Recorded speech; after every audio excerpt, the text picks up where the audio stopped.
دیکھیں ہم سب کو یہ جہاد کے اندر، یہ جہاد ہے اس وقت، ایک ملک کے اوپر فیشزم امپوز کی جا رہی ہے. کبھی اتنا تشدد کسی پولیٹیکل پارٹی کے کارکنوں میں ہوا ہی نہیں، مارشل لاء میں بھی نہیں ہوا. میں جنرل باجوہ، جنرل مشرف کی، میں ان کی سخت اپوزیشن کرتا تھا. مجھے جیل میں بھی ڈالا 8 دن، لیکن میں نے کبھی اس طرح کی فیشسٹ ٹیکٹکس، جو انہوں نے سارے بنیادی حقوق ہمارے ختم کیے، جس طرح تشدد کیا گیا، کارکنوں کو جیلوں میں ڈال کے انہوں نے تشدد کیا، ہمارے لیڈرز کو، شیخ رشید کو، اس کو اعظم سواتی کو، شہباز گل کو، فواد چودھری کو، اس کے علاوہ صحافیوں سے جو کیا، ارشد شریف کا جو قتل کیا ہے، ایسا تو کبھی پاکستان میں پہلے نہیں ہوا.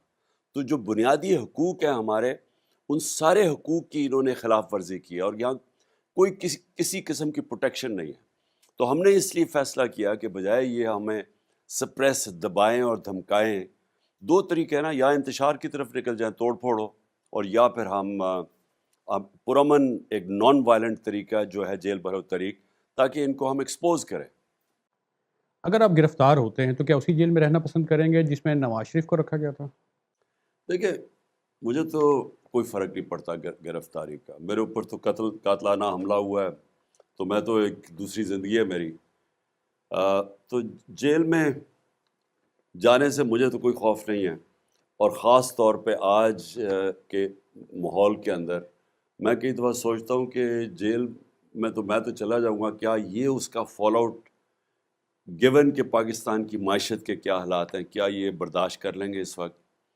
اور مجھے لگ ایسے رہا ہے کہ ان کو صرف اور صرف ڈر لگا ہوا ہے کہ کسی نہ کسی طرح عمران خان کو الیکشن نہ لڑنے دیا جائے، چاہے جیل میں ڈالو، چاہے ڈسکوالیفائی کرو، کیونکہ سب مل کے بھی خوف زدہ ہیں کہ جب بھی الیکشن ہوں گے یہ سب ہار جائیں گے.